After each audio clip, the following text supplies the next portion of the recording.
Hello. All right, Coach Kirsten here, breaking down a coaching debrief of how I executed and what I focused on in running our performance and fitness class, just to give you some insight on how I try to layer in more value and learning opportunities as I coach a class. We had a very conditioning oriented piece today, 2-minute stations, 5 different stations, kind of running through monostructural work mixed in with some gymnastics and some weighted movement. It totaled 30 working minutes.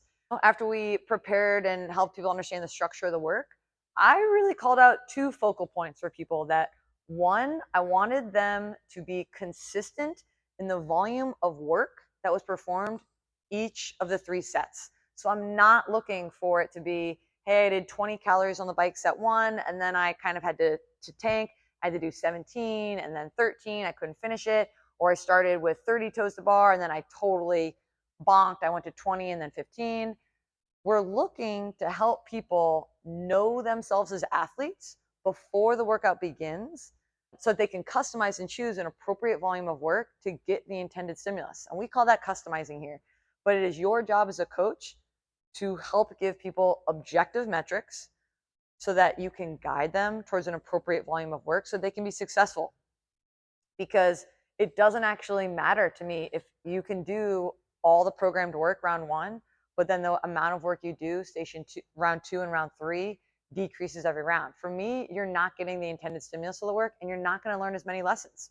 My second coaching focal point was, while they moved through the conditioning, I wanted them to try to identify what station or stations they could recover while they were performing work. It requires a lot of awareness to be able to do that, because you have to be able to stay mentally calm. You have to be in good, efficient positions, and you have to use breath and breathing to help downregulate while you do movement. That is a skill. Learning that we can begin a station of work and bring our heart rate down while we do it is a very helpful skill and lesson to internalize. A debrief was super critical in this class for me, especially if you're going to set some of these intentions in your whiteboard brief or in your warm-up, or help people to like have a focal point. Close the learning loop with a debrief. So make sure you've got 2 to 5 minutes for a stretch and a cool down where people can kind of talk through what they learned. Checking in with people like, hey, were you consistent? And some people said yes. Some people said no, and realize I'm not trying to shame them. It's a data point, right? So when we fail, we must learn from it. And so like as a coach, it's really important.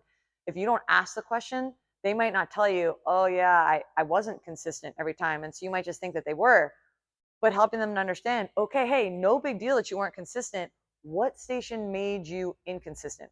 What station was pushing you into a red zone? And now use that to help guide your focus for your accessory work, or when that station or that skill or work comes up in future workouts. Were you going to failure because you didn't have the skill endurance to perform toes to bar? Or were you going to failure because this volume of wall balls, mentally, it was really challenging for you to stay on big sets? Or maybe you just didn't have the pace, right, on the assault bike or the 400-meter run. And now some of your training decisions in the future should be oriented towards targeting these weaknesses and bringing them up. To help people kind of close the learning loop on what were the stations that they could stay calm in, I started out with an open-ended question of, hey, what station were you able to recover while performing work? And how can you make the other stations better? And just everybody hearing everybody's different answer for that, right? It wasn't all the same. It helps people respect and understand that we all have our own strengths and weaknesses in CrossFit, and that's the beauty of the training modalities. Hopefully this coaching breakdown helps you have some tools in your toolbox when stepping out to bring more value to your class and more learning opportunities to help your athletes grow. Outline 1 to 2 coaching focal points, helping to make sure people understand how to achieve the intended stimulus of the work and not miss it. And then making sure that you close the learning loop with a debrief using open-ended questions. If you want to learn more about how to execute and implement some of these coaching tactics, join us for the next Invictus University cohort for coaching development.